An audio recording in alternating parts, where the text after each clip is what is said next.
My name's Dennis French. I'm a retired professor of art at Illinois State University.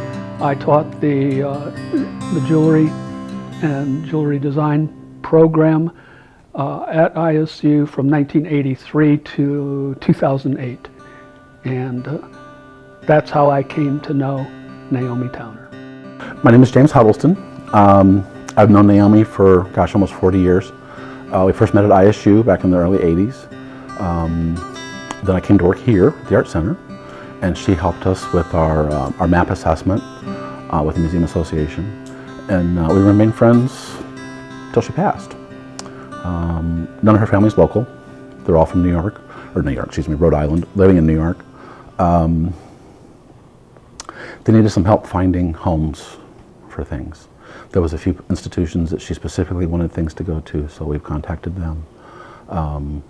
But there was a lot that we didn't know what to do with, so that's why I suggested the local stuff come here, which the family agreed. I'm Vita Reeves Ackerman, and I'm interim director at Normal Editions Workshop at Illinois State University.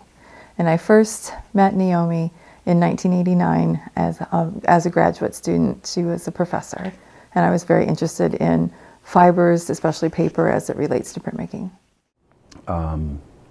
RISD was a big deal, especially being a woman. Oh my gosh, a woman going into the arts, how dare she? And she met Annie Albers, who of course, was Joseph Hauer's wife, and that's who she studied with. So, I don't mean to be a name dropper, but I mean, that's really, and Annie, she was told by many people that, women can't go into the fine arts, so how about try weaving? That's a good craft for a woman. Well, I don't know if you've seen what she's done with that craft, but she pissed a lot of people off with her work because it was good. And Naomi's work is very similar, particularly her later work. It's funny to see the progression to that. She was at RISD in the early 60s. Joseph Albers with the Bauhaus. What an exciting time to be there. So I found Naomi Towner to be a very supportive colleague. This, of course, was in the time when we were the craft area, a name that I personally abhor, but that's what it was called, that's what it was, that's how the hierarchies were established. Everything had to have a name, and obviously there was always something on top and something on the bottom. I'm not making any innuendos here. I'm Meta Reeves Smith, and I'm an artist and retired professor.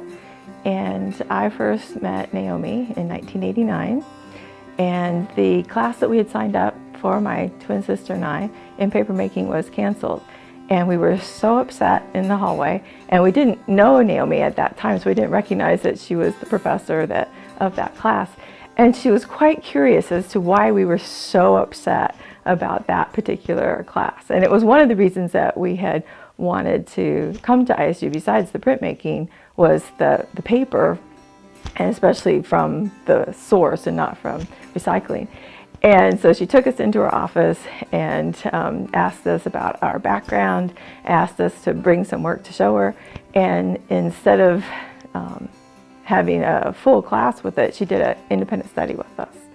And it was so wonderful to have that kind of individualized attention. It was kind of intimidating at sometimes too, because she can be very intense, but she always strove for that kind of excellence, possibly perfection. It was always just a little bit out of reach, but she made it seem like it was possible.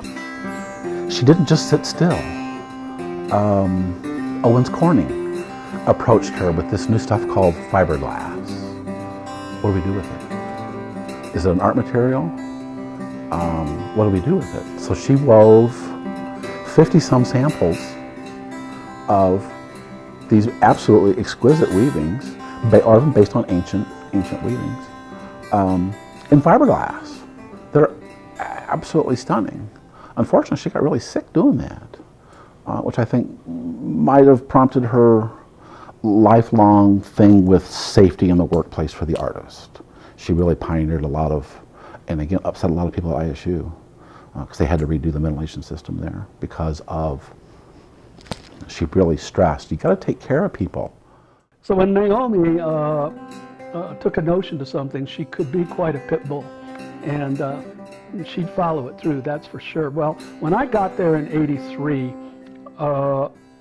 within the field of arts in education, and arts and industry for that matter, there had been a lot of controversy about health issues at that time, starting probably around the time I was an undergraduate student at Arizona State University in 76, 77 is when it started.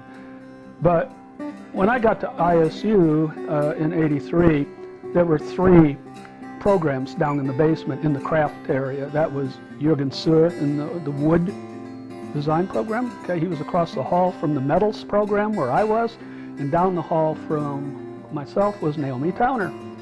And Naomi came down to me within weeks after I was there, and she said she wanted to sit down and talk to me about something. And what that something was she wanted to know if I would support her in a real campaign to make the administration aware that we were slowly dying down there in the basement. And I hadn't thought about that when I took on the job there, but she was certainly right. The basement, each of the area programs, obviously there was HVAC ventilation and stuff going on, but there was no kind of hazardous fumes materials ventilation at all. In Jürgen's studio, all the sawdust that collected was what we call a local system, where it was small dust collection units within the shop, and those are not known for very high levels of filtering. Certainly in my field of metals, we dealt with all kinds of toxic materials, including cyanide.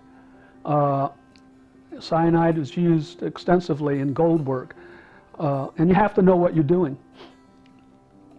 We had no evacuation, any kind of ventilation evacuation for getting rid of a lot of the fumes that we created down there. Even doing brazing work, silver soldering is brazing, gold soldering is brazing. Even doing that work, we would not have any real true ventilation, removing any of that from the air. Go home with headaches and so forth. Naomi, in her field, dyes, the fabric dyes could be very, very toxic. There's a lot of boiling that goes on, again, fumes going in the air there. So for us, this became a critical issue. And thanks really to Naomi leading the charge, and I'm not sure when it happened, but it happened within 5 years after I got there, that they put evacuation units in all of the studios downstairs, including a big dust collector out. I believe they put the main collector outside sculpture in the sculpture yard upstairs for Jürgen Suhr's wood shop to bring that dust out of that basement.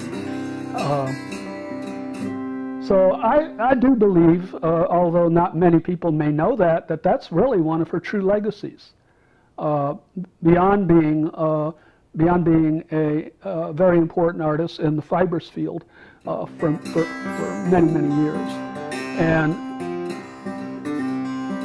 Naomi was not anything if she wasn't a high detail person who was a perfectionist.